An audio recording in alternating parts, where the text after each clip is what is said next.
My name is Jan Harzan. I'm the Executive Director for MUFON. We are a scientific research organization that basically collects sighting reports from the public and then goes and investigates them.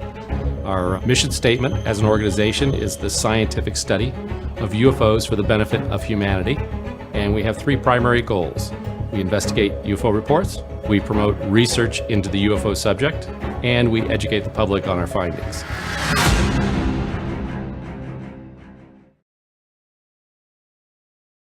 Thank you. How many people have seen the movie Fire in the Sky?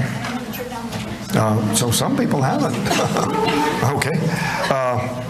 November 5th, 1975. I was just off break from going to Northern Arizona University. I was doing cutting trees in the forest up there. It was a Forest Service contract.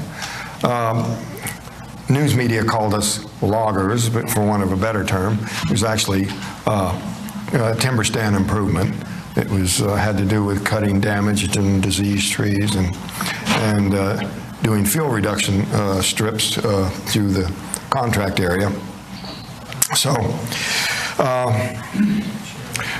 people from outside of Arizona often think of it as strictly a desert state, but you know, we have the largest ponderosa pine forest in the world, and that's where we were working. This map shows the job site.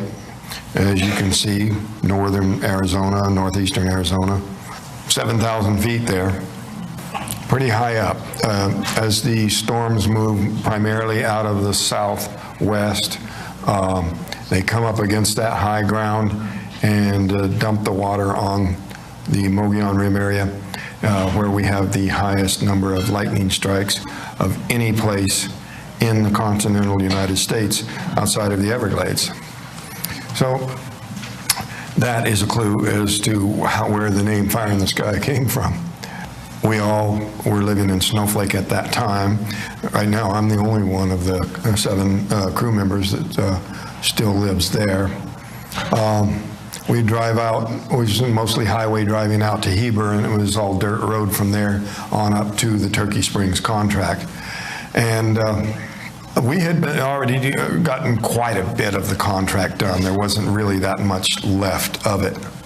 But because winter was coming, we were working long days to get it all done before the snow flies, and would shut us out of there. And so that day we had put in an extra long day, worked up until dark, loaded up our equipment, and we're headed out of there. Now in the movie, it makes it look like we've been driving for so long that some of us were falling asleep or something, but that's not the case. You know, we had just been doing some of the heaviest physical work that you can imagine, and so we were still breathing heavy from that, you know, and so it hadn't been that long. We're all these little conversations amongst the crew going on, kind of actually kind of animated. When I caught glimmers of light coming through the thicket. The trees were so thick you couldn't see what the source of the light was. The immediate effect was not that big a deal. You know, it was unusual to see light in the forest, but nothing made this seem like it would be anything that far out of the ordinary at first. So I don't even know which of the other crew members might have seen it first or not. And I doubt we could have figured out if we were all together to try to figure out who might have seen it, because nobody said anything at first. It was just, what could that be? Maybe it's the sunset. No, that's, you know, too late in the day for that. Maybe it's the moon. No, the moon's over there. Maybe some deer hunters camped up there on the ridge, but no, the ground's sloping. That would be higher than where ground level would be. So pretty soon everybody said, what could that be? And then, you know, everybody was kind of curious at that point. But I could see up ahead where the light was kind of sort of washing across the road, like there was a break in the trees. So when we got up to that point, I was sitting by the front passenger door, Mike Rogers in the upper left here was, this is kind of basically the seating pattern we had there. Mike, me, and Kenny in the front. Alan Dallas there in the upper right was actually in the back. He was by the side of the car towards where the light was coming from up the hill. And, you know, Steve Pierce, the youngest guy on the crew in the lower right there, John Glett in the middle, and Dwayne Smith. Now, Alan Dallas in the upper right and Dwayne Smith in the lower left have both died from heart attacks in the last few years. But the rest of the crew's still alive and, of course, stands by what happened to this day. So we all fit in one truck. Now, in the movie, they changed that to a Dodge, but it was an international big deal. Who cares? When we got to that space where there was an opening in the trees and we could see the source of the light, there was no doubt about what we were seeing.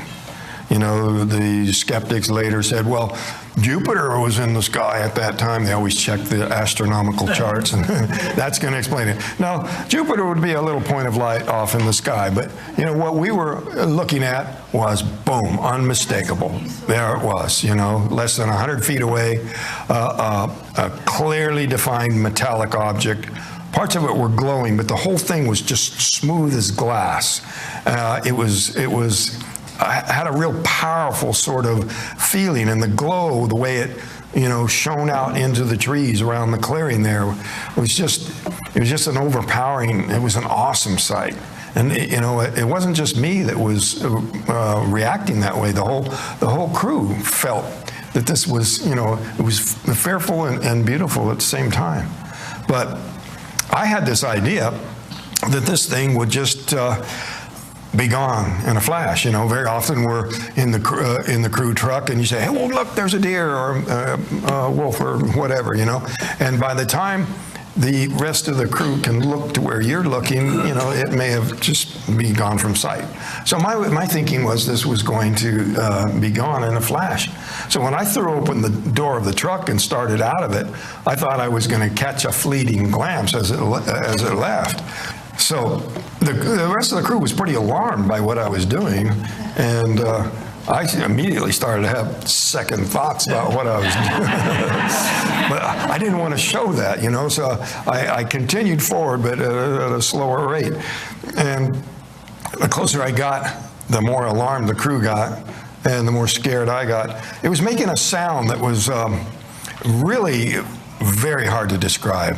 It was a combination of a high-pitched, high-frequency alternating sound. There was a sort of a throbbing, rumble, powerful sort of a sound that they said they could feel it in the truck. You know, I wasn't aware of the sound before I threw open the door, but as I got out and went towards it, I could feel it in my body. The vibration was so powerful. And the way it was off the range of human hearing on the low end and the high end, it's kind of that weird kind of a feeling you get when you hear that kind of a sound and you change the position in your head and it kind of changes things. I was standing there looking up at it, and suddenly the sound, as powerful as it was, got louder, and it started to move. And it was kind of a strange way, too. It was a sort of a alternating motion, but you know, I wasn't waiting around for that. As soon as it got louder, I just reacted, instinctively jumped into a crouch. And the nearest cover was in front of me. There was a pile of logging debris there with a very large log sticking up that I could get down behind. It you know, was sort of a, you know, something to cover, you know. So when I got into the crouch, and by then the crew was saying, get, you know, really cussing me out, just like in the movie, let's go, let's go. I decided, yeah, let's go. So when I stood up to run back to the truck, just as soon as I straightened up, I felt this numbing shock hit me. And it was a powerful, powerful feeling, a stunning force. It's really hard to describe if you've ever been hit unexpectedly with a whole lot of force. It was a stunning kind of a force, but I didn't have a long time to contemplate how it felt. I lost consciousness pretty quickly. The guys in the truck said it threw me through the air so violently that they were all immediately, without even discussing it, certain that it killed me. They said they were yelling, "He's dead, he's dead, you know, get this truck," in colorful language, "get this truck on out of here." And so they said it threw me about like 10, 20 feet. And they described it as like I was a sack of meat, like there wasn't a bone in my body, no attempt to break my fall or anything. It was so limp, and so the way the dust boiled up around me, it had the look of a blast, you know, like I'd stepped on a landmine. They said they took off immediately, you know. It wasn't just a decision that Mike made. He said the crew started screaming, "Let's go," you know, and they said they drove in such a panic that they dang near wrecked the truck. They smashed into trees, and it was just flying over things that, you know, normally you'd drive very slowly and pick your way through there. It was just, you know, a real rough logging trail, not really much of a road at all. But they said that when they got far enough away that they could see that it wasn't pursuing them, they stopped briefly and tried to decide what to do. And they said that was just more of a screaming match than anything. But they discussed the idea of building a fire. That's kind of strange, but, you know, kind of a false security sort of thing. But they abandoned that idea when they saw a vehicle going by out there on the rim road. And they figured they might be deer hunters. And they wanted to get somebody that might be armed, because nobody, you know, was carrying any weapons in the truck. And so they went and tried to catch the deer hunters. When they couldn't catch up with them, Mike pulled off, like in the movie, and said, "Look, we got to go back." And the crew, you know, protested. And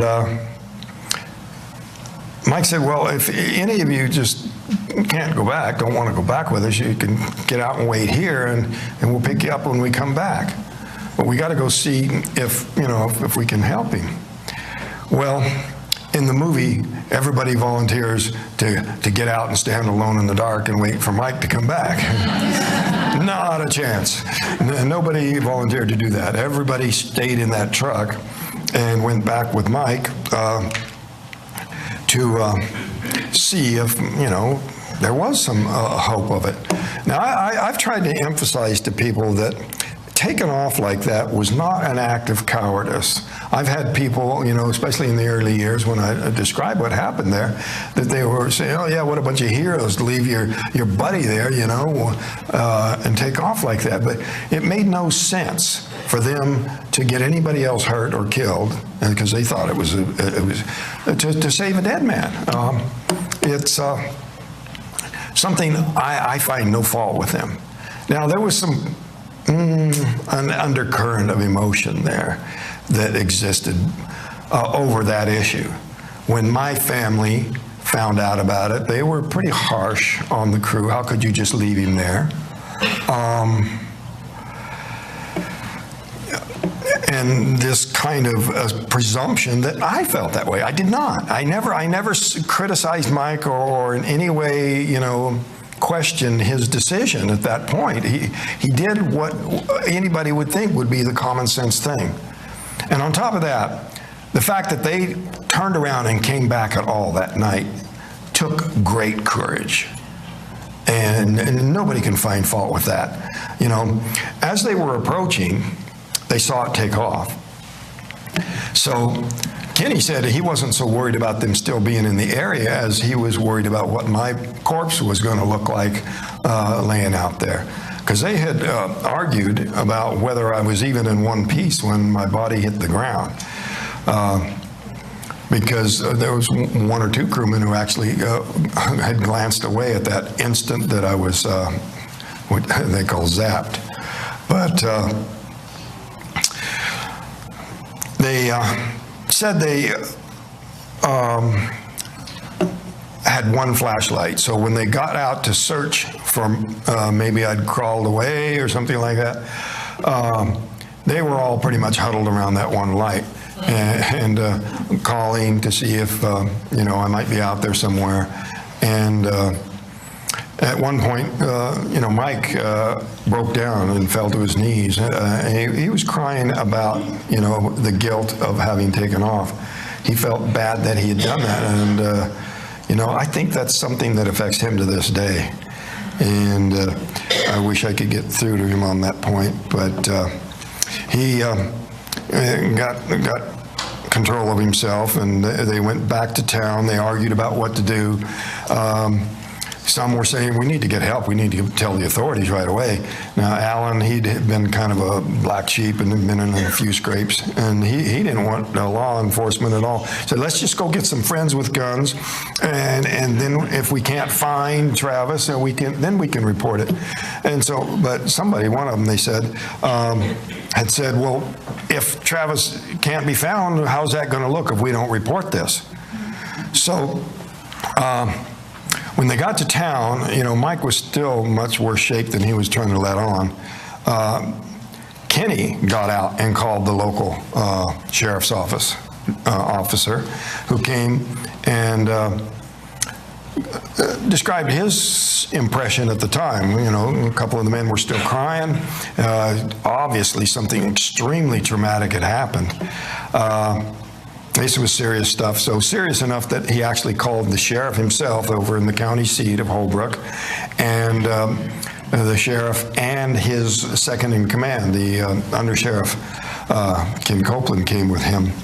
And they met with the men at this service station there in Heber, which was just torn down a few months ago. Living, this thing survived all those years until finally it was torn down recently, and it was an operating gas station at that time, and it just closed for the night. They met with the sheriff there. Later on, some guy came on the internet and was pretending that he was the sheriff's nephew and pretending he had the whole inside story. And he was claiming that the crew met with the sheriff at the Red Robin Diner. Well, this happened 20 years before Red Robin Diner was formed. And so when the people on the internet saw that claim, they jumped on him about it. He goes, oh, I meant the Red Onion. Well, in Overguard Heber, there is a Red Onion, but that, again, was not opened for another 20 years after this. So this guy's story was just full of baloney and had nothing to do with reality. But over the years, there's been these kinds of people who claim to have the inside story, and they're going to reveal the true story, and they're making it up. They just, trying to get attention. So the sheriff took this quite serious. I mean, he said, I got close to these guys, all of the lawmen. They made a point of trying to see if they could smell drugs, marijuana smoke or alcohol on their breath, and none of that kind of thing. But they went out to the site with the lawmen. Half the crew did. Half the crew went back to town to report why everybody's late coming home from work. But so the half that went out there again, they made a cursory search. The undersheriff said he was the best tracker in the county, but they found nothing that night. Sheriff Marlon Gillespie started a massive search the next day. They got the sheriff's department, all of these deputies out there. Then there's an auxiliary called the Navajo County Search and Rescue Team. All of those people were out there.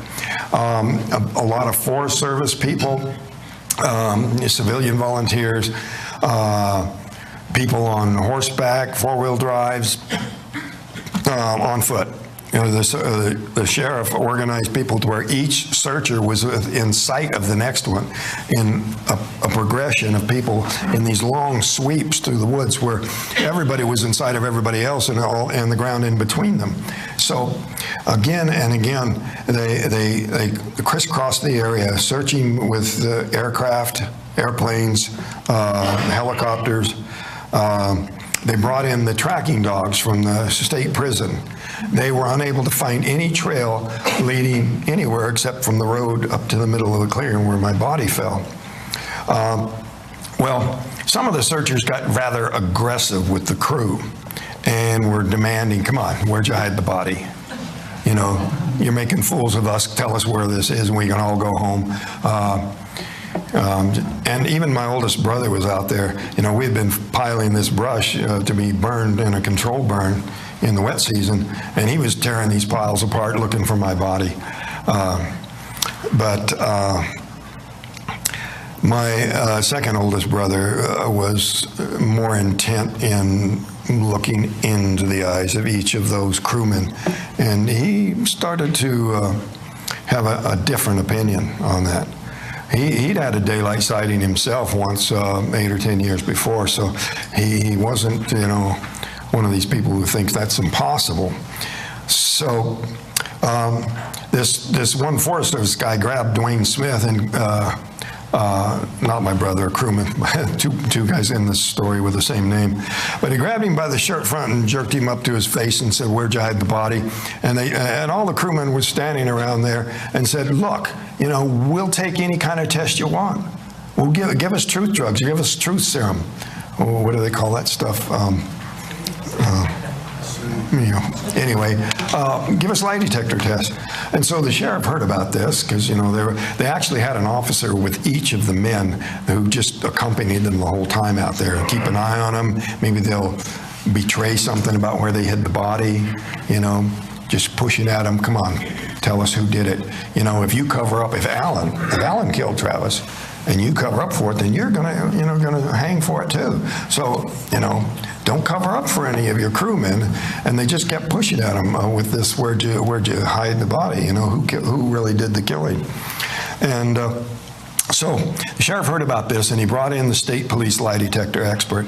This guy was actually an officer in the Arizona Department of Public Safety, the top law enforcement agency in the state of Arizona.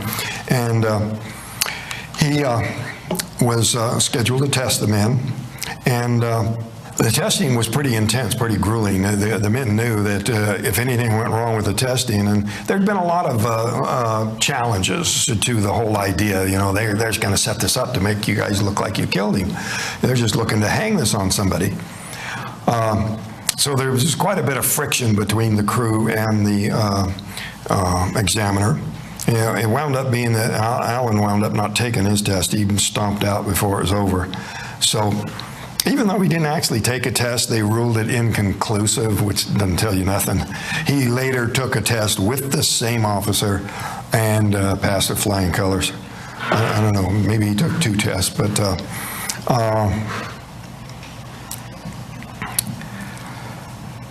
when the polygraph examiner told the sheriff, I hate to tell you this, but these guys are telling the truth.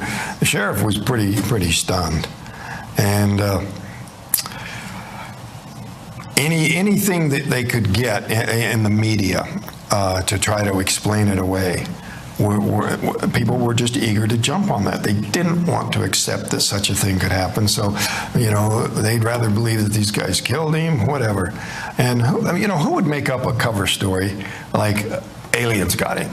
You know, if they wanted to say our friend disappeared, they'd say he went over the hill to use the restroom and never came back. You know, maybe a bear got him, maybe a mountain lion. You know, that would make more sense. It would not make sense to say a story that nobody's going to believe anyway. And Alan Dallas made that point. You know, why would we use that to cover up for killing somebody? So when that blast of energy hit me, I didn't know or feel anything more. I don't know how I was taken aboard. I'm certain I was almost immediately. And it probably, fortunately, at that time, the nearest hospital was over an hour away, whether you'd go to Sholo or to Payson. And none of the crew knew CPR. With the power of that blast of energy, at a minimum, it was cardiac arrest, you'd think, and it could have been something much worse. So I was taken aboard, and maybe in hindsight, a better alternative than if the crew had somehow retrieved my body.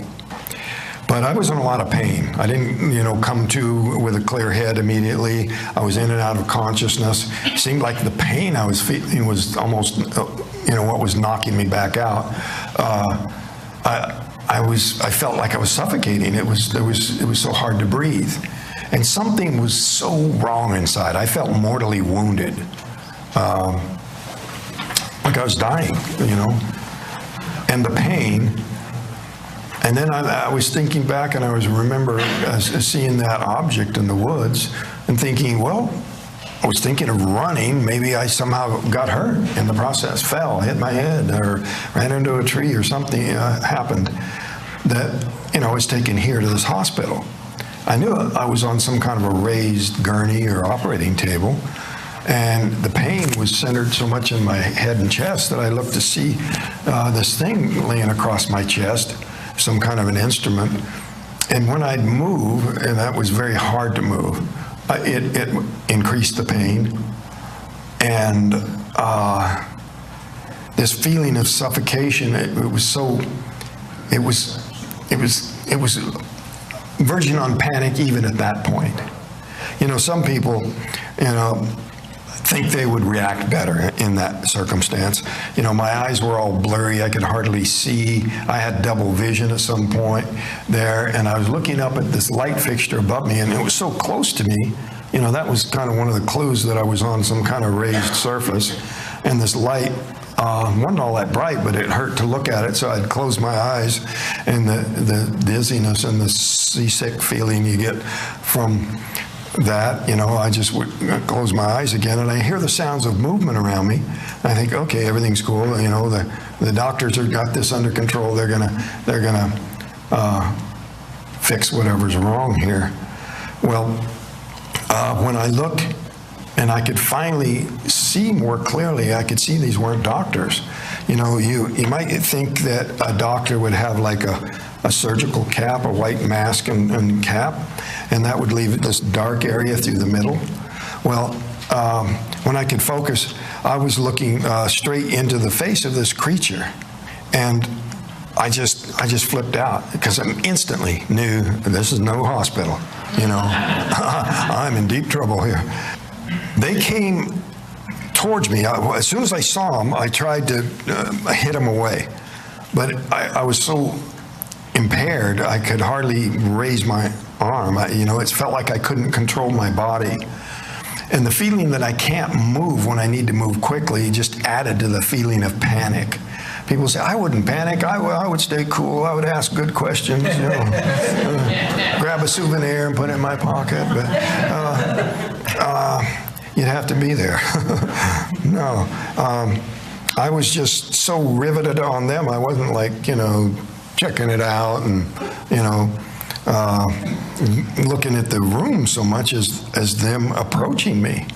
So when I backed away, it was really kind of stumbling backwards because I was so weak and so off balance that when I bumped up against this shelf behind me, I looked to see what I'd run into, and I saw an array of tools or medical instruments laid out there. And I just grabbed the biggest thing I could find and started flailing at them. Well, they weren't close enough to they weren't within reach, but I kept swinging and screaming, and so they stopped.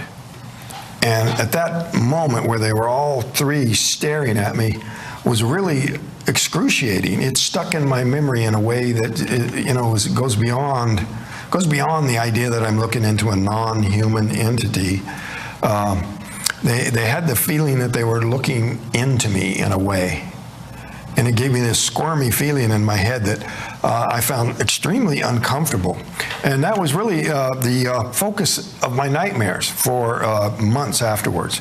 Whenever I'd, wake up, screaming, growling, whatever, in my sleep, they tell me, and I would have that image in my mind, those eyes boring into me. And for a long time, I just thought it was, the shock of the gaze of an alien face, an intelligence that's non-human. But as time went on, I started to put it together as maybe something else. If they're accustomed, and I'd heard that they can control people telepathically, they have some kind of mind control thing, and that it's related to the eyes. I had a medical doctor at one of my talks suggest that, well, the eyes are the largest opening in the front of the skull. And if they were projecting some kind of energy, maybe the eyes become a part of that, some way of focusing or directing that energy. But for whatever reason, it was very disturbing. And further to that theory was one of the medical tests that I underwent was a brainwave scan. After I was returned, my doctor put me into a world-famous brain trauma center, Barrows Neurological Hospital, a neurological hospital there in Phoenix, is the place where Muhammad Ali went to get his Parkinson's treated, and he actually donated money to create a whole new wing in the hospital. It's a world-famous, high-ranking neurological treatment and research facility. Well, my doctor, fortunately, did not put me in there under my name. There was such intensity in the media that at one point when we were leaving the doctor's office out into the parking lot, people said, "There he is," and chased us into traffic. It was such a madhouse, people coming to my brother's house and pounding on the doors, stomping through my mother's flower beds, taking pictures of Steve Pierce through his bedroom window. I mean, it was really intrusive, and cameras everywhere and microphones everywhere. It was such a madhouse that I was put in there under an assumed name, which helped the objectivity of the test. The technician, not knowing who I was not going to be affected by any story about who I was or what had happened. And so when he discovered this anomalous brainwave pattern, that fits into my theory that what happened there was I was still suffering from some neurological disruption after being hit with that blast of energy. Whatever reviving, whatever resuscitation that had been done was incomplete. I still felt very wounded because I was hanging by a thread to life. And this unusual pattern, we're going to go forward and compare that to the patterns that you might find in someone who had been hit by lightning and survived it, or an industrial electrocution kind of a event. And so there's a lot of follow-up research going on in connection with this. Apparently this stair was not working. It was not going to get me back under control. So I was planning on fighting my way past them. I was looking around desperately, how am I going to get out of here? The only door was on the other side of them. I was going to fight my way past them. And, it's in hindsight obvious that even in my weakened condition, I was very fit sort of a person, very strong, and they're very small, that without that kind of control, they were in pretty grave danger from me. So they abruptly turned and went out that one door behind them. So I was afraid they'd come back, and I was just wanted a way out of here. Any way I can, I've got to get out. So they went down this little passageway to the right. It's all very dimly lit, very cramped space, claustrophobic. I feel like I'm suffocating. But they went to the right, so I went to the left. And the passageway curved so tightly that I couldn't see very far behind me to see if they were pursuing me, or very far ahead of me to see if I'm running into something worse.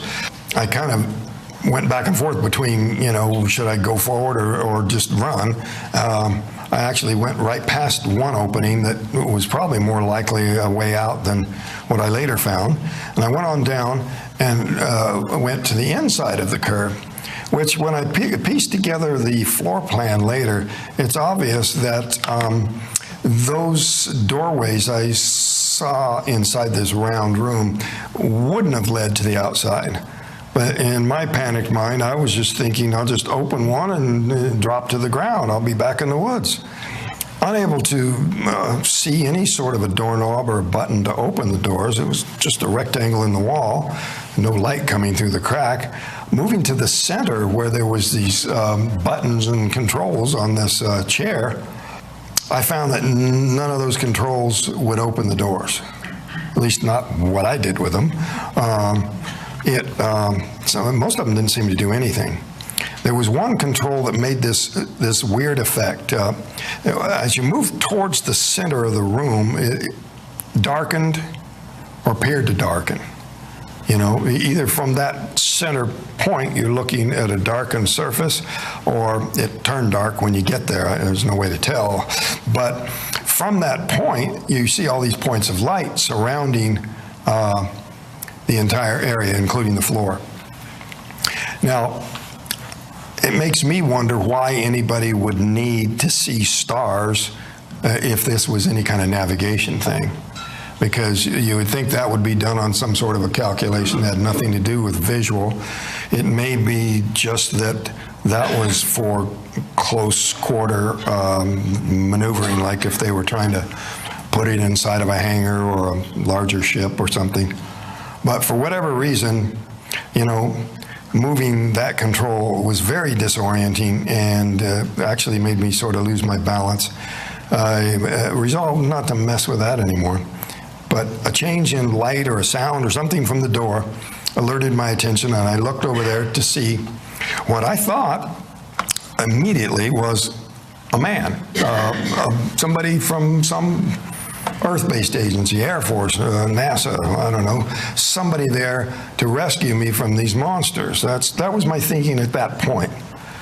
I went up and started, you know, just screaming all kinds of questions. And he neither seemed very excited or inclined to answer me at all. But taking this to be an intervention, a rescue, when he wanted me to go with him, just took me by the arm, I went. And we went out through what I think was probably an airlock. It was a short piece of hallway that both doors were closed at the same time. When we came outside, it was so much cooler and so much easier to breathe outside. And the light was so much brighter, it was painful. I didn't realize just how dark, dimly lit inside there it had been.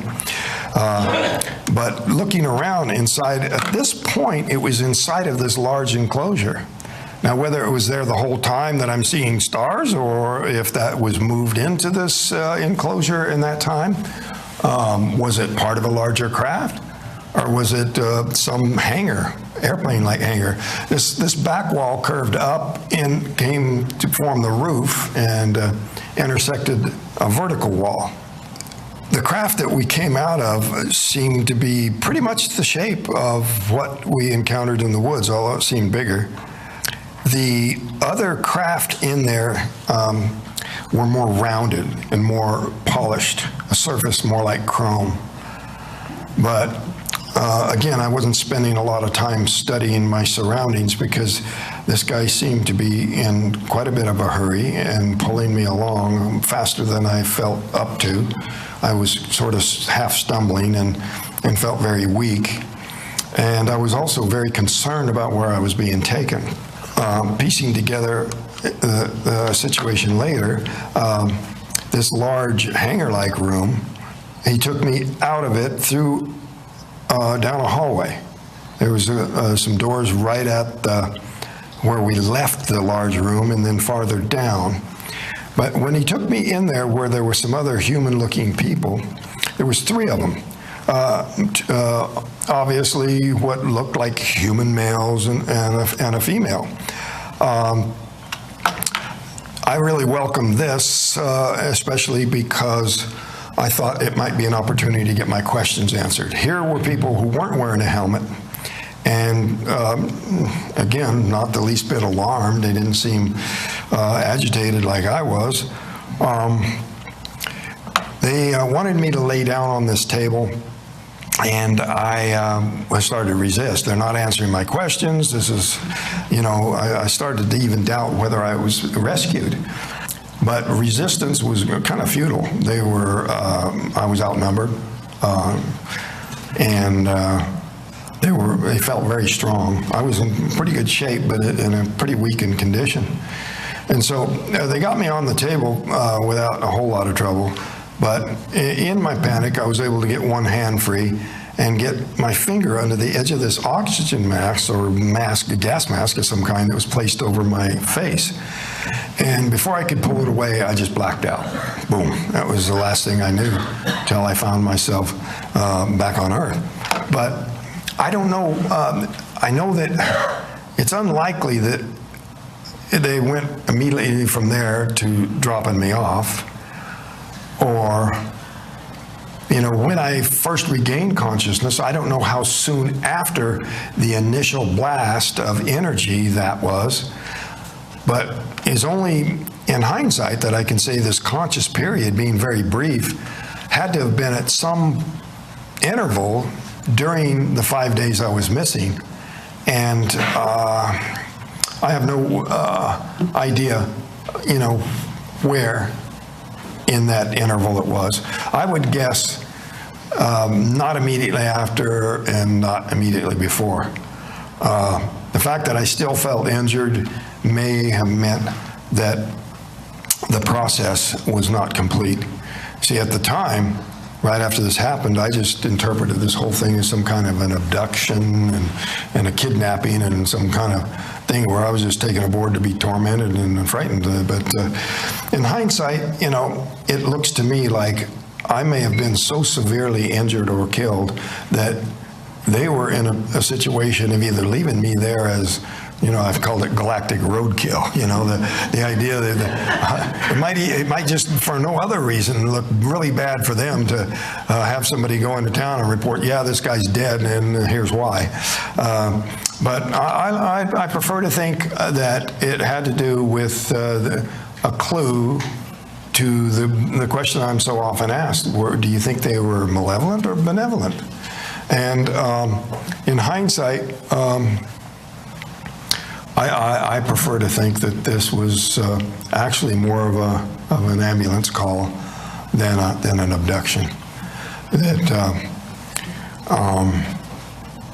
they were the only ones in a position to save my life at that point.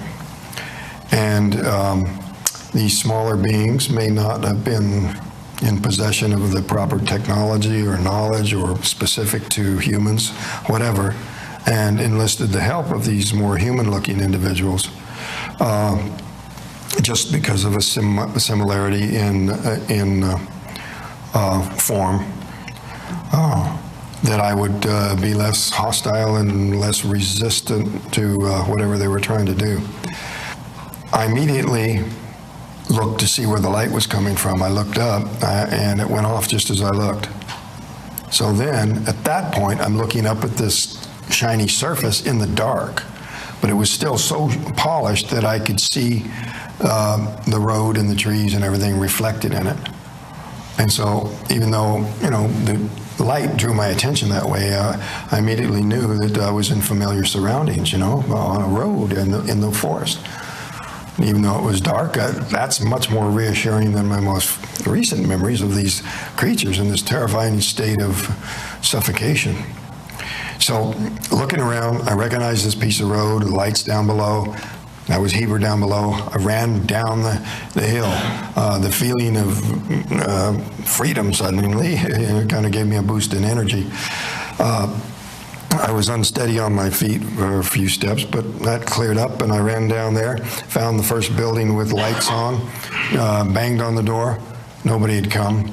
And, maybe the crazy yelling they were hearing kept them, they were too scared to come to the door, or maybe nobody heard me. I didn't know what time it was, I just knew it was nighttime. I never thought to check my watch at that point.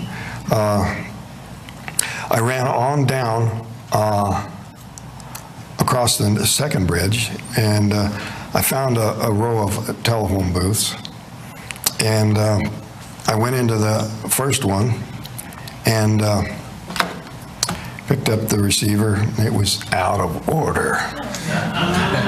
Grown, I'm at the end of my rope, energy-wise. So I went into the middle one, and it worked. People ask, well, did you have a dime in your pocket? No. In our part of the country at that time, all you had to do to talk to the operator was pick up the receiver, and there she is. You just dial 0.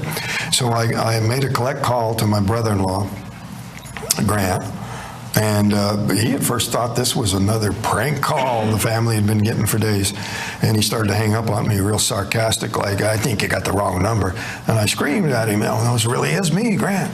And so he said, he was kind of hesitant, but he said, okay, I'll get your brother and come and get you. I thought it odd that he was referring to my brother, who doesn't live in our area. He would be down in Phoenix, which is 180 miles away.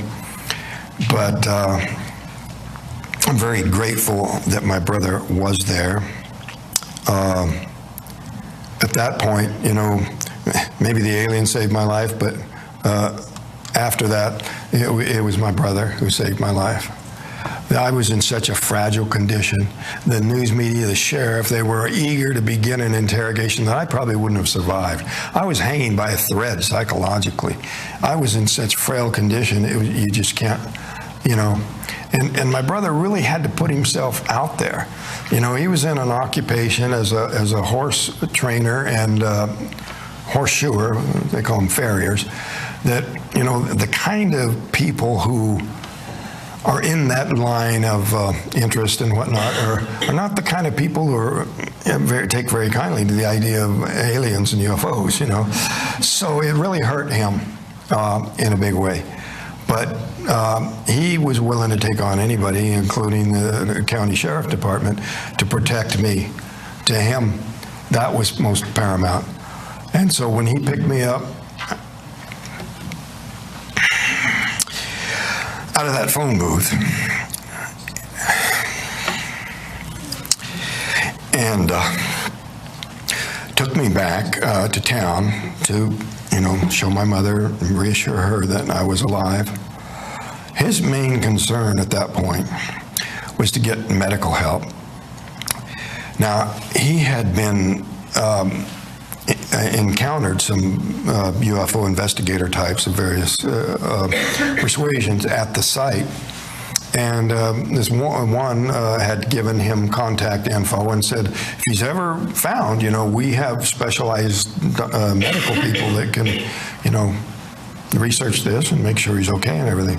So Dwayne, he still had that, and he brought it out. And next morning, he took me to this doctor, Lester Stewart. And we no sooner got there and found out this guy was a total quack. I mean, it was totally ridiculous. It was just so absurd that we left. Well, they had already been bragging that they had the big case that everybody wanted the information on. So when they were rejected, they started attacking and saying the only reason we left is because we found out this quack was a, quote, drug expert. So their big defense to cover their embarrassment was that it was obvious I'd been hallucinating. Well, that carried a lot of weight. People were eager to find anything they could hang their hat on. Well, tell us how we can disregard this and not believe it. So immediately, my doctor submitted blood and urine samples to the Maricopa County Medical Examiner's drug screen. Proved there was no trace of drug of any kind in my body. But it was my doctor's examination that revealed what he called a 2-millimeter red spot on the inside of my right arm, which fueled the idea that this was some kind of a drug injection. But, anybody who uses drug is probably going to have a lot of such marks. And people don't inject hallucinogens anyway. The silliness of it all was, you know, in the doctor's report, he didn't call it an injection site. He called it a 2-millimeter red spot, which partially healed, and not over any major blood vessel. So that wouldn't have been an injection anyway. The medical test proved there was no drugs. And the common sense thing is, you're not going to say, I hallucinated an alien ship and 6 other men, what? They hallucinated by osmosis or something? No, you're not going to have 7 people have an identical hallucination. But these kinds of theories are things that the media didn't, you know, spend much time thinking, you know, just hang something out there to show that we're, quote, balanced, you know. Get the most ridiculous UFO skeptic out there who just doesn't have anything better to say than character assassination and act like, well, we've you know, saved our reputation. We're not taking this too seriously. The idea that the hypnotist planted these memories in my mind is, again, the same thing. He didn't hypnotize the other 6 men. He's not planting memories in their mind. So it was one theory after another after another. The theory that this had something to do with shenanigans with the logging contract.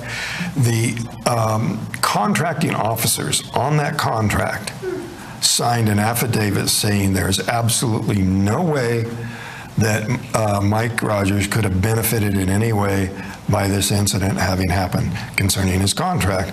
But it was those kinds of, well, don't bother us with the facts. We got a good theory going here. So, you know, is it Jupiter? I mean, the guy that was attacking us the most was attacking when he was so hazy on the details. He thought it was 3 men riding in a car rather than 7 men in a truck. You know, I don't need to know the facts. It's already Jupiter or whatever. So it was really very disheartening to have these kinds of accusations being slung at us from the beginning. You know, the crew with the idea that this was a murder, you know. Some crewmen walking down the road and having people call out, yeah, where'd you hide the body? You know, the taunting, the suspicion, and not just everybody, you know. It's like Steve, the youngest guy on the crew, said to his mom, I told you we didn't kill him. I mean, he had to say that after the lie detector test. But the really quality tests were organized and set up by L.J. Lorenzen here in this picture. He had formed the Aero Phenomena Research Organization. It was at that time the oldest and largest such organization. MUFON was hard on their heels. But he set it up for the medical doctors. He had actual real medical doctors in their Phoenix membership who did a house call and came and examined me personally, and then came into the office and set up other kinds of lab tests to assess what had happened and my well-being. Now, Dr. James Harder from the University of California at Berkeley is the one who performed the hypnosis. Very skilled hypnotist. He had a style and a relaxing tone that was extremely helpful to me. I was so traumatized that even in my discussions with my brother and the sheriff, I couldn't hardly finish a sentence. I couldn't get it out. That was the first time, that hypnosis session, that I was able to relate everything that happened, because this technique was to separate my emotional reaction from the experience that I'm describing. And that actually had a lasting effect to reduce that terror somewhat. Although in those days following that, the reporters and other researchers described me as looking, you know, totally shell-shocked, looking like a caged animal, a caged wildcat. You know, I was hanging by a thread. It was that intense. And the idea that I'd had a transitory psychosis was put forward. I had temporarily became insane, only believed that this had happened, so, you know, the whole thing was a hallucination, and that's why I could pass the lie detector test. But hang on a second here. What about the other 6 crew member? You know, did they all have an identical psychosis?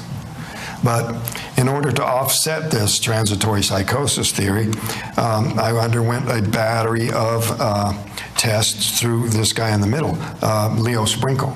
He was a UFO researcher, but he was also a director of counseling and testing at the University of Wyoming. And so all of those tests proved to be a totally normal pattern of scores. Low suggestibility, blah, blah, blah. And then Dr. Jalon Hynek came and interviewed me, a world-famous astronomer, Northwestern University. He had been prominent in Project Blue Book. His job was to explain it all away. And he's actually the guy who came up with the term swamp gas. So in spite of that, he issued a press release there in Phoenix the next day and said clearly Travis Walton is not hoaxing. He's been the subject of some unnecessary and unfounded accusations.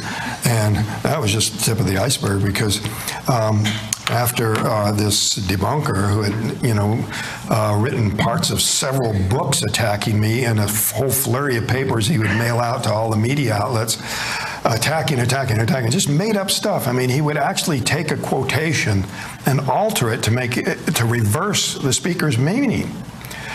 He'd actually offered the youngest guy in their crew $10,000 to say it was all a made-up story. And he couldn't deny that he'd offered this bribe, because the bribe offer was carried by local deputy Jim Click. So the offer was made. And then in that discussion, a quotation, the one I'm referring to that was altered to reverse the meaning, was discussed. And the whole discussion was about this bribe offer. So we, in trying to fend off that particular revelation, he was implicitly admitting that he made the bribe offer. But this here is a memo acquired through the Freedom of Information Act. The FBI was investigating this debunker. He, as you can see, this memo is to the CIA from J. Edgar Hoover. Everybody knows J. Edgar Hoover. He was the head of the FBI. At the time, you could name the head of the agency. At that time, you did not name the head of the CIA. You see our CIA director on the news channels giving interviews these days. But in those days, they wouldn't even put the name on a memo that was classified. So this was classified secret, and a lot of this stuff was very revealing that what they had investigated, this debunker, Philip Klass. Believe me, the FBI had a very low opinion of this guy. He had attacked them for consulting with Jalon Hynek, this astronomer, who was just consulted to the FBI. How do you handle reports of aerial phenomena? And because they were taking Jalon Hynek seriously on a subject like UFOs, I mean, this is national security. They're supposed to take these reports, and they needed to know what kinds of observations are important. Jalon Hynek was an astronomer, so Klass started attacking the FBI and demanding people be fired and that sort of stuff. It's crazy. The first quotation, all of these are from the Freedom of Information, the FBI file on the investigation of Philip Klass. Telephoned the Bureau and spoke with the editor in strong terms laced with sarcasm. He derided our publication of the article by Dr. Jalon Hynek. And then Klass is well known to us. He's deficient on all points of his argument, particularly concerning the credentials of Dr. Hynek, which could scarcely be better. On the other hand, Klass has no such sterling reputation and has twice been under an FBI investigation in connection with the unauthorized publication of classified information. His previous communications generally have been accusatory and argumentative in nature. They went so far as to check to see if he had purchased radio equipment so they could relay this secret information to the Soviets or the Chinese or whatever. And then this thing, Newark is in possession of a letter class mailed to Bell Laboratories. Newark suggests a reading, that's the Newark field office, the FBI field office, suggests a reading of the letter indicates writer is most likely not in full possession of his faculties. So that's your UFO debunkers from their heyday. BuFile, which is an abbreviation for the FBI file 6211644307, states that in view of Class's intemperate criticisms and often irrational statements he made to support them, it's recommended that the Bureau be most circumspect in any future contacts with him. BuFile's discloses that Class has from time to time come to our attention by virtue of the fact that he has been in, this is what's really a smoking gun here, it's suspicious. They redacted 9 full lines there. Now, when you look at the memo, they used to use black ink, but now they just white it out with a white box. 9 lines. And then when they resume, they say, the Bureau, and not to be of assistance to his government. And down here, the classified information published by Class could not be declassified for purposes of prosecution. So no action was taken. Actually, what was happening, they were maintaining this in RUC status. This is classic CIA recruitment tactic to get something you can prosecute somebody for, hold it over their head, and use that as sort of a persuasion to sort of direct their movements. Now, when J. Edgar Hoover turned it over to the director of the CIA, he's basically saying, we can prosecute him, or you can prosecute him on this stuff, but, here's somebody you can control. I don't think the CIA turned him into a UFO skeptic, but they were in a position to sort of coach his activities, direct him, and in particular, bankroll things like $10,000 bribes. So this went farther than the bribe offer carried by the deputy to Steve Pierce's house. He actually got on an airplane, and this guy's not rich, and he flies clear down to Texas. He tracks Steve down. Steve had changed his name and moved out of state because he just didn't want to be bothered by this stuff anymore. Somehow, Phil Class found out where he was, took him out to dinner, and tried to get him to accept this $10,000 bribe. So, more indication that there was something that many people had suspected for years and accused him. He lived in Washington, D.C., of being some kind of a government agent. Well, whether he was to start with, he eventually did become that. But ongoing research is more than just Freedom of Information Act file. This was anomalous tree ring growth was discovered. When we went out to the site with Paramount to film a documentary, they wanted to do this now, even though it was the middle of winter, and there was no getting out there. They actually rented one of these snowcats that they use at the ski run, big 4-foot wide metal tracks. Nobody ever does that kind of thing. But they took us out there on that so they could have an interview on the site. Well, it turned out that, we had a little trouble locating the exact spot. And I thought it was because there was all this deep snow on the road, on the ground. But I found out later that Mike Rogers, the crew boss, had recognized something about the site.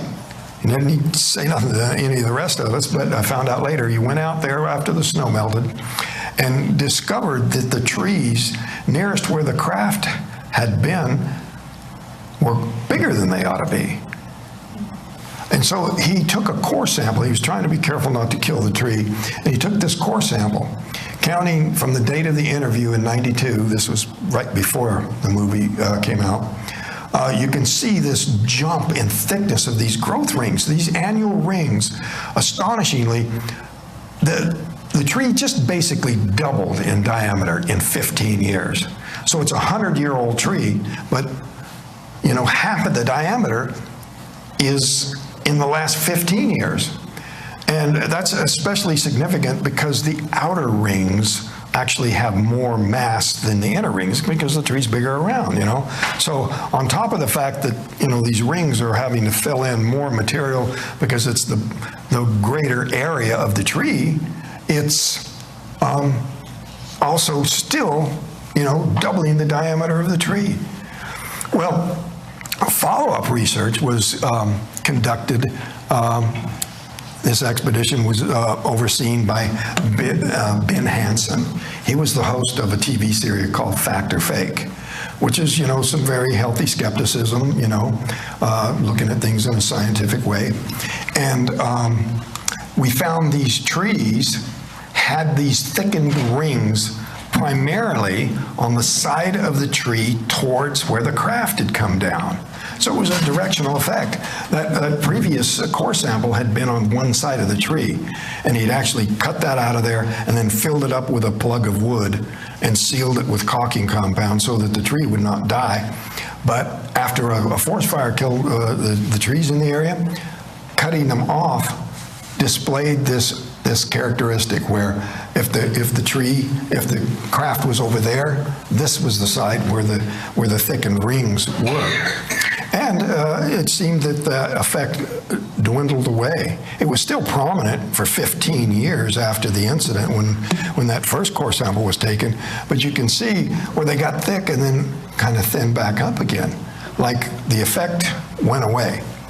Well, Ben Hansen went online and he found some research that had been done on the pine trees around the Chernobyl nuclear accident. Now, this was not a point source of radiation like in this case. It was generalized radiation that came all around the trees. But contrary to what you'd expect, the radiation was not killing living things. It was causing these pine trees that there in Chernobyl to grow it and produce wood fiber at 3 times the rate they had before. And definitely a connection between radiation and alteration in plant growth. And this is an ongoing process. Soil samples have been taken and actual analysis of this wood fiber. In the case of the Chernobyl trees, they actually were analyzing the nature of the material that was being deposited, that it was somehow some sort of a compensation for damage that was kind of like scar tissue. I don't know. It's a pretty in-depth scientific paper. Actually, there were several scientific papers done on those trees in that region. But ongoing research at the site, a tree is not a cylinder. It's actually a very tall cone. So you use the formula geometrically of a cone to analyze the quantity of material. And so, it was calculated that these trees were producing wood fiber up to 36 times the rate they had prior to the incident. That's really amazing. And other indications that radiation might be involved was during the search, a man with a Geiger counter came out and was checking around. He wasn't finding anything, but Mike said, well, we've bathed and changed our clothes. How about our hard hats? And they went back to the work truck, got the hard hats, and Mike had questioned whether this Geiger counter was working at all. He says, it's ticking. And he says, yeah, but that's just background. This is 1.5 everywhere here. And then he held it up to this guy's radium dial watch, and he got a reading of 3. But when Mike brought those hard hats over there, he got double that, a reading of 6. That's twice what a radium dial watch has. And this is just off of hats that were 100 feet away from this thing. So, at that point, this guy with the Geiger counter looked at him real suspicious, real cynical, and just stomped off. He was just mad. He was already certain it was a murder, so don't bother me with the facts. But so when Ben Hansen came back, we checked for radiation again, and that had dissipated to normal. One of the UFO investigators that had come out to the site had found some anomalous magnetic readings at the site. They were Gauss meters that measure magnetic fields, and they even found a polarity reversal in the direction the craft had departed. Now, we didn't repeat any of that, so that had all faded to normal by the time we did the follow-up research. A lot of coincidences in connection with this. I found this book of topographical maps of the area, And the area where this thing happened just coincidentally turned out to be Area 51. So whether that was a sense of humor on the part of the map maker or what, but there were all kinds of coincidences. My son came with me to a conference, and people said, "Oh, you brought D.B. Sweeney with you," the actor who played me. And I got to looking at my son and go, yeah, I see the similarity. My son is the guy on the right, and they both have these bright blue eyes and very similar looking. This was a profound, life-changing event. You know, there was a whole lot of, you have a tendency to pay attention to coincidences, if you want to call it that, synchronicities, things that happened. You lose count of them all. There was so many things.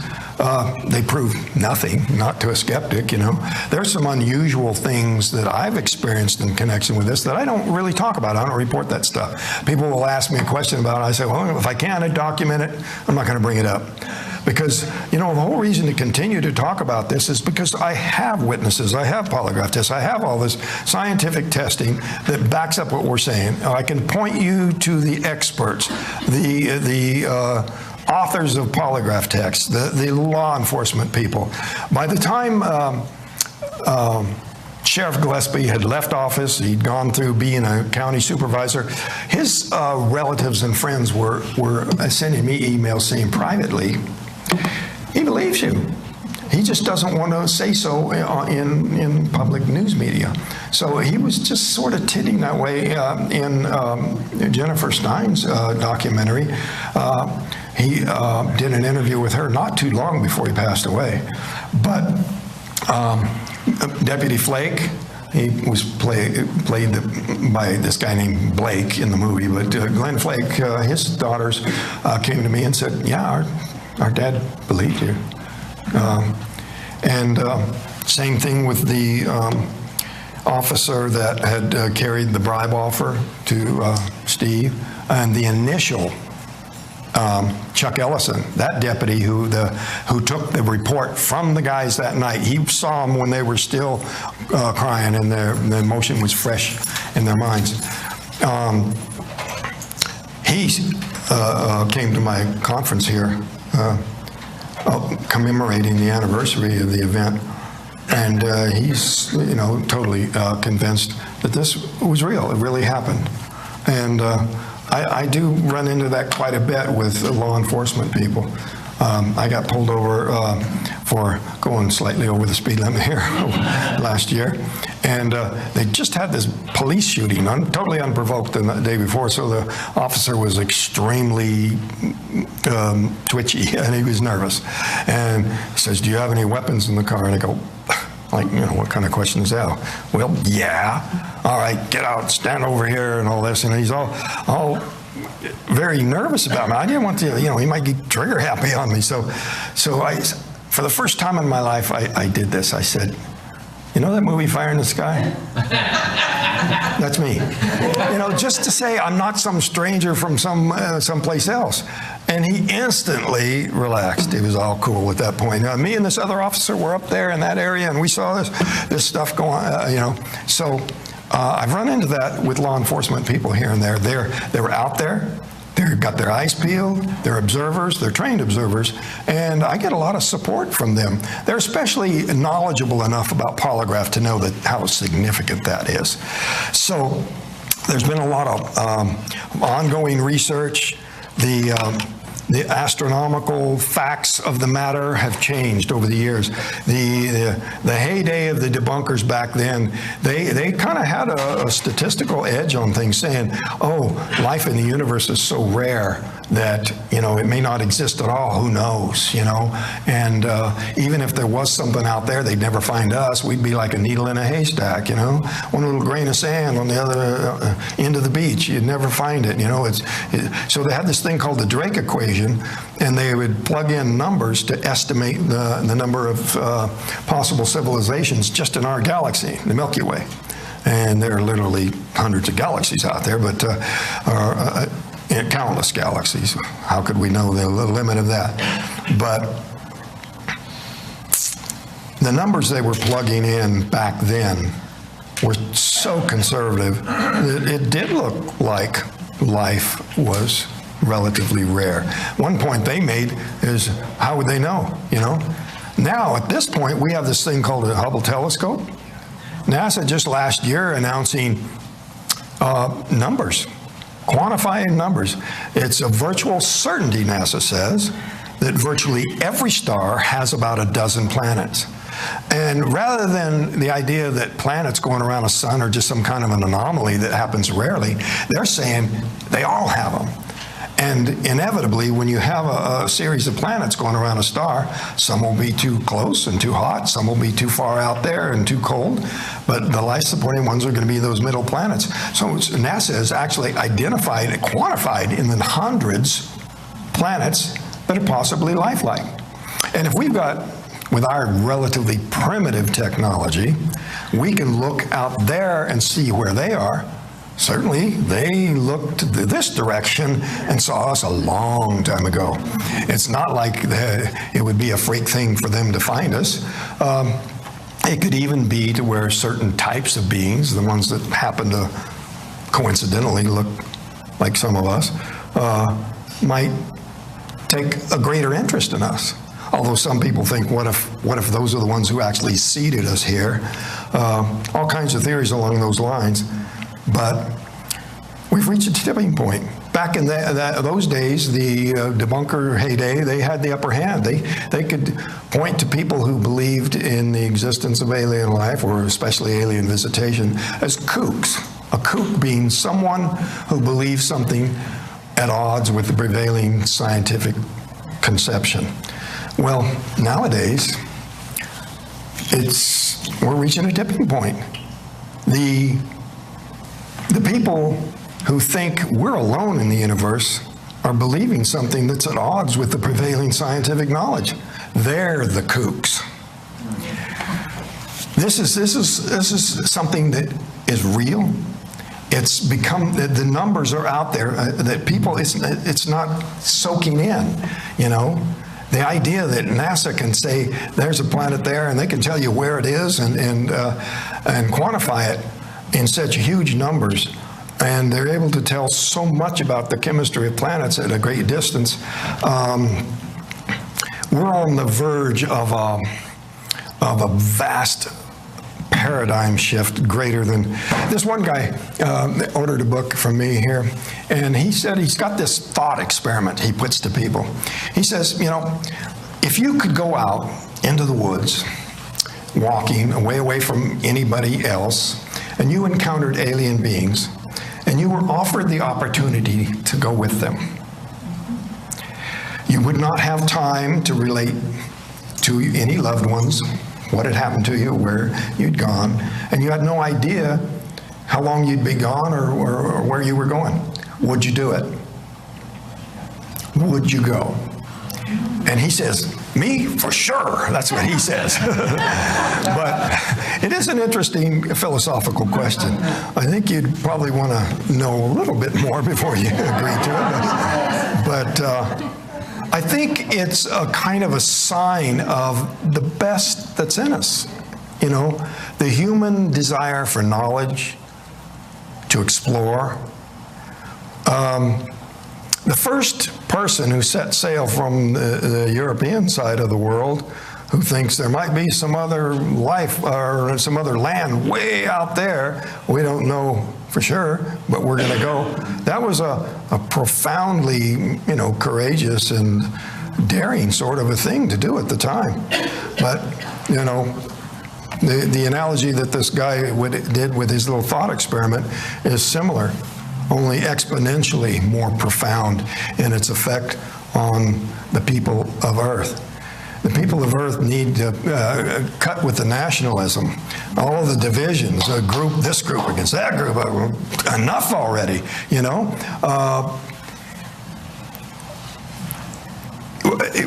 To reach out to there, you know, you got to see yourself as a citizen of Earth first.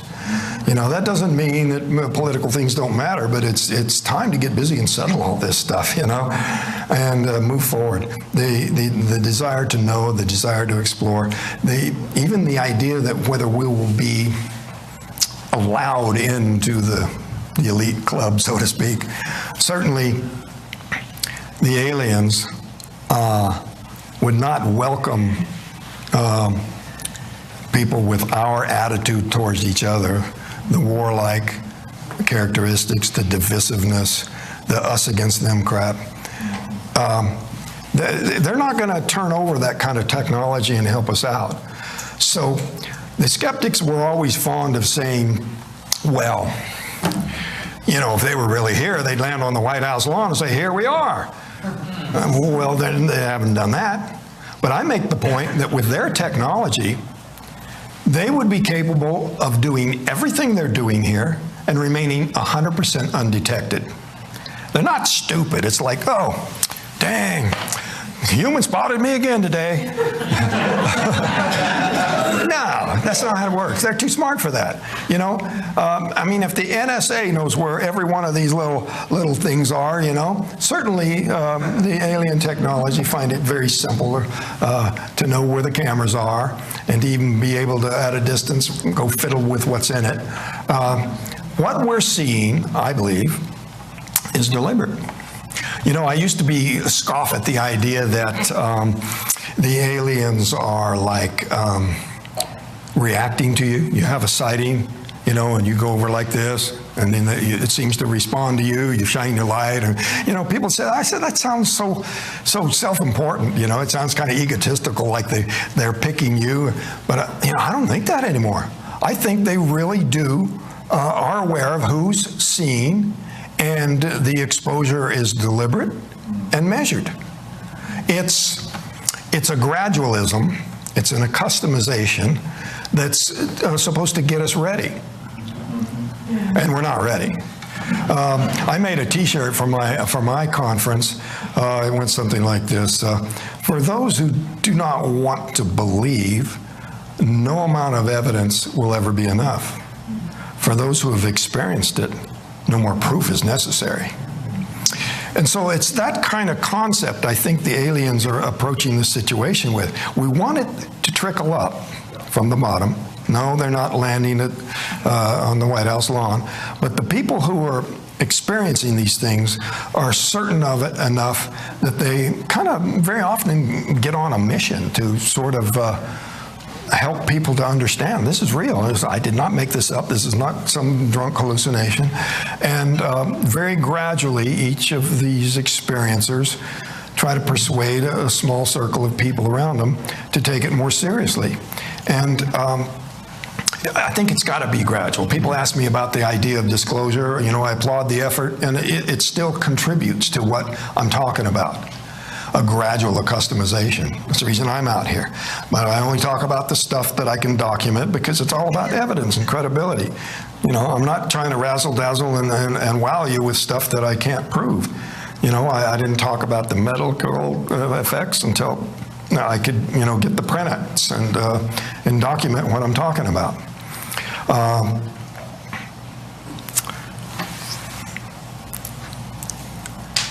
Disclosure. Everybody would love it. We think at first glance, wouldn't that be cool to have free energy tomorrow? No more $2.50 a gallon at the pump. But the truth is, the entire world economy is based on oil. Petrodollars keep it all rolling. If tomorrow all that went away, everything would collapse. I mean, in a bad way. Lots of people would die. And it's just better to go at it in a gradual way so that, at some point there will be a definite point where everybody's got to know here's how it is.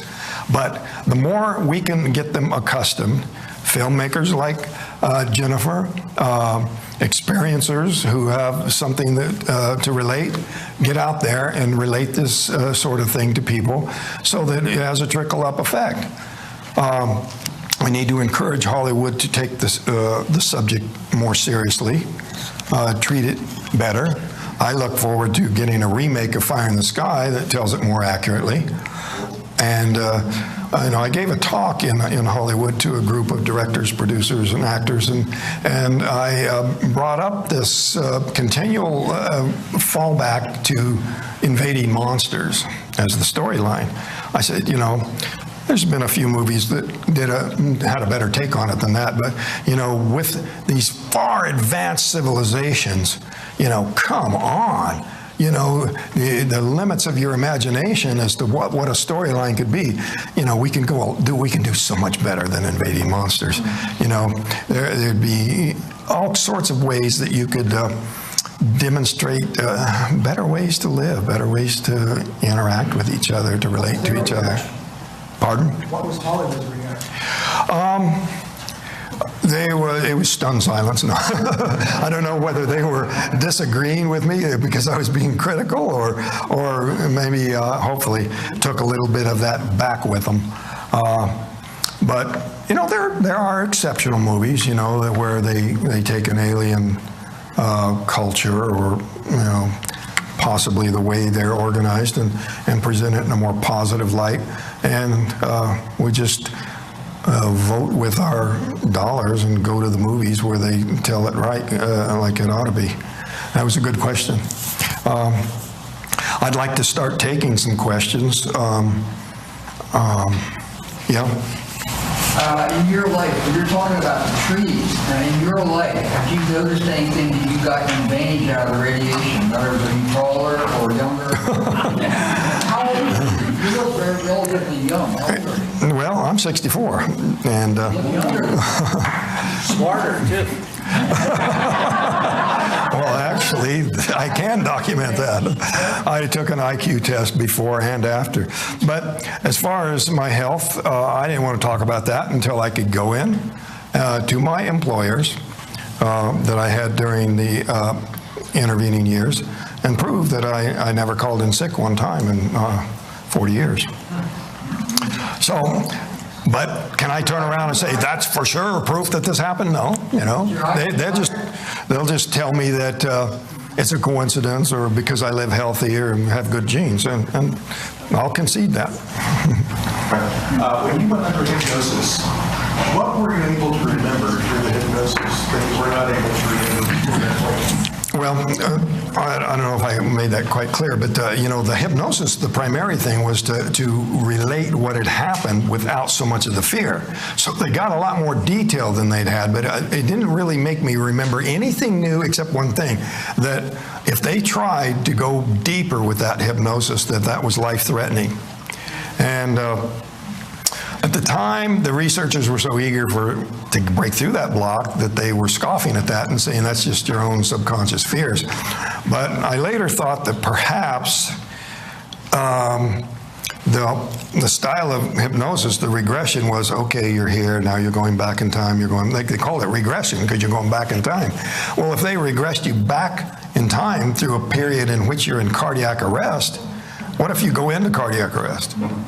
You're not going to bring them out through hypnosis because they're unconscious now. So there's no reviving it past that point. So that might have been the reason for that sort of a threat. Yeah. At the time you were abducted, you said you had a wristwatch on. Yeah. When you found yourself on the road, did you still have that wristwatch? Yeah, the watch was there. When my brother said, feel your face, and I felt that I had a 5-day growth of beard, I looked at my watch, and the date had changed. Now, on that kind of a mechanical date, every month is 31 days, and I had neglected to correct that. So it was one day off, but I instantly knew that 5 days had gone by. And my brother said, you've been gone for 5 days. And, I knew he was telling me the truth. Tell us about the rift that occurred between you and the other crew members and how things went over the years and how you came back with. Well, in a way, I don't blame Mike. Here he went through something that was so profound, equally affecting him and the others in a way. But when he and on occasion some of the others would come out with me, people would rush right past them to talk to me as if they hardly existed. And this was profound for them, very affecting.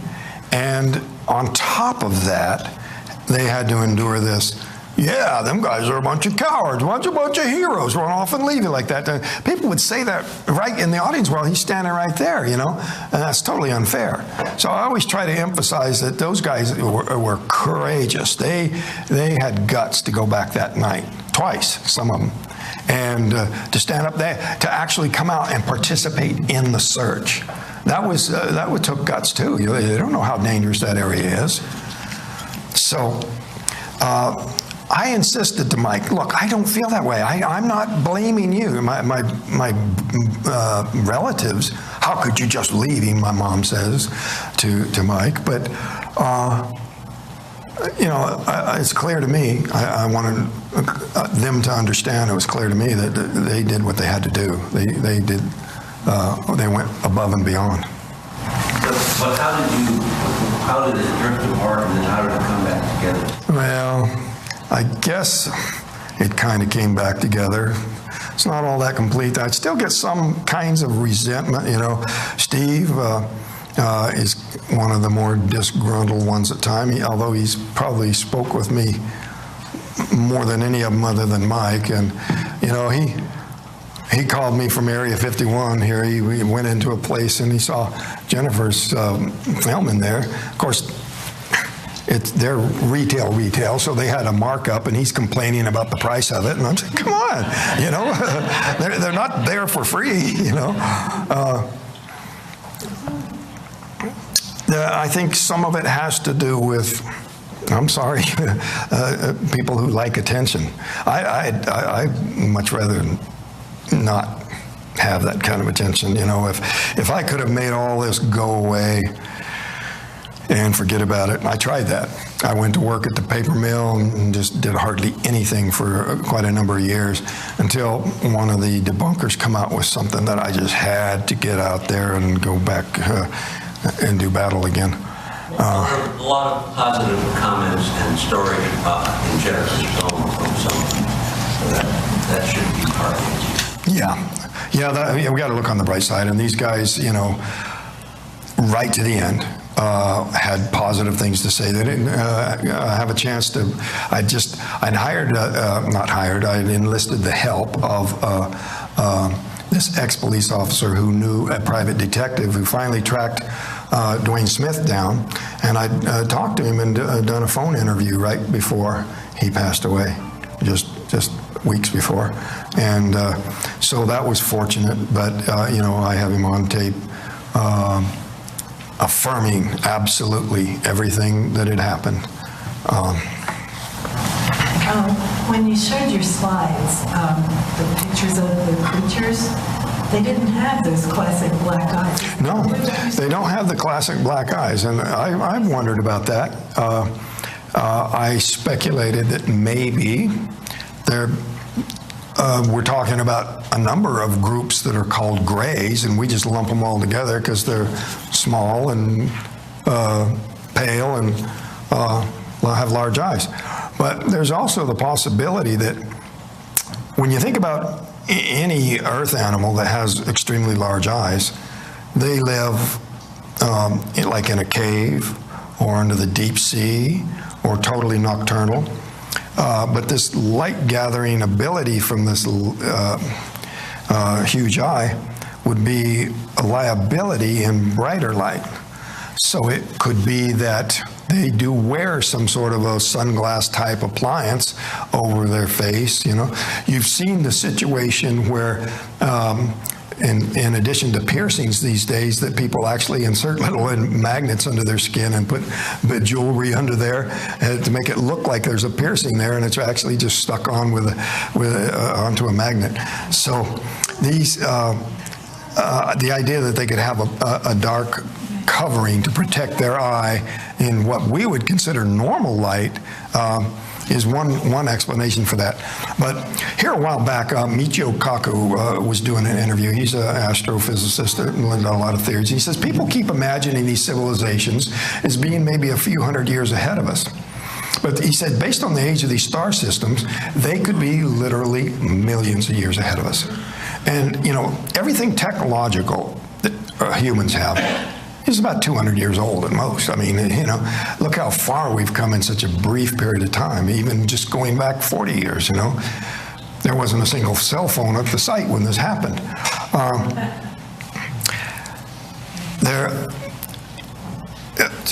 The possibility that a species became spacefaring a million years ago and branched out and colonized other planets, and then diversified in their appearance. You know, the way Darwin went to the Galapagos Islands and he found these finches on different islands, and they had differentiated that much, and they were just separated by miles of ocean.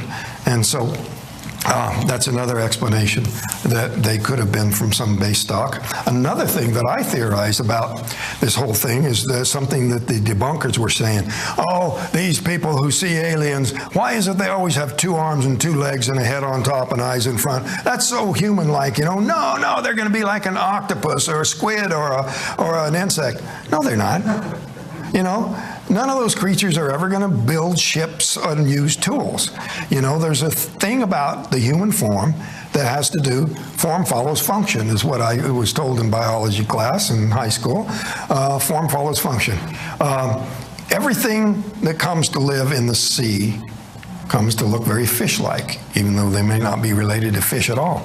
If it's a reptile, a mammal, you know, 2 flippers in the front, big one in the back. This is what works in the water. And what works in that environment is what shapes that creature. I give the example of the sugar glider in Australia and the flying squirrel in the United States. A sugar glider is a marsupial that diverged from mammals millions of years ago. Yet they look so similar because they're nocturnal, tree-dwelling creatures, you know. There's countless other examples. You know, in Arizona, we have javelina, a peccary, that hunters call wild pigs. They're not related to pigs. They're distinct line genetically. They got a flat snout and tusks and a little wily tail, and they're very pig-like in their entire living way, but that's because, go ahead. Don't you feel that these debunkers have been hired, part of the government that's trying to keep this a big secret? Yeah, I do think the ones that are making the decisions think we're just not ready for it in mass, so they'll feed us, let it happen slowly, which is the way it's got to happen, right? Yeah, good point. So, in other words, although there might be extra motives on the part of these government agencies for trying to suppress acceptance of this, they might have an actual beneficial, I think you know, definitely. It's not just a nefarious motive to preserve the oil dollars, just to keep the incredible disruption from occurring. And conversely, you know, it might be the motivation on the part of the aliens themselves. You know, when I was talking about it's possible for them to do what they're doing and remain undetected, they're letting us see a little bit, and that's with the idea to get us ready. The Enlightenment, but gradually. Tremendous disruption with religion, with economics, with every facet of our lives. Yeah. Financial institutions, all sorts of governments. You know, it would be very disruptive, and it's not necessarily a selfish motive for them to want to make sure that doesn't happen. We have time for a few more questions, and I see there's about 5 or 6 hands raised around the room, so I would say go to them, and we're going to... You call on somebody. All right, if you'd like me to. Go ahead, Paul, we'll call on you. Outside of all of these external aspects you're talking about, but at least in general terms, can you say when you first came on this experience, and now 4 years later, what about internally, your consciousness? I know that's a big question, but nonetheless. No, that's a very good question, and I really have gone through a vast transformational process. You know, from outrage and feeling victimized. This whole thing was an abduction. It destroyed my life. And looking on the negative, I realized, you know, in order to cope with any sort of a traumatic event, you have to look for the good, whatever good you can find. And like the old cliche about they give you lemons, make lemonade. Try to make something good come of it. And that's the reason I'm out here talking about this. Sometimes it can be unpleasant. You also say that you have studied others who go through not necessarily experiences with UFOs, but traumatic experiences. Yeah. They really develop their consciousness. Yeah. There are, these kinds of transformational sorts of experiences. And I think the aliens actually deliberately do that. In my case, I thought more of a medical accident kind of a thing, but there's been a couple of books written about how an alien experience had profoundly inspirational effects on various actors, musicians, and scientists. Nikola Tesla himself says that this fantastic stuff was being beamed to him from aliens, And there's quite a number of really famous performers who say, after my experience, I went through this profound alteration in my perception of the universe and my place in it. You have to. Yeah, I definitely have, and that's how I came to this idea of changing from the idea of an abduction to an ambulance call, and the determination to make something good come of it to benefit others. I was just going to add that Grant Cameron, who's been a speaker at our MUFON conferences, did a whole presentation. I think it's online and you can see it. It's about musicians' work that relates to UFO experiences. He's gone around and interviewed them and taken all their songs and has it up online. And it's really quite astonishing.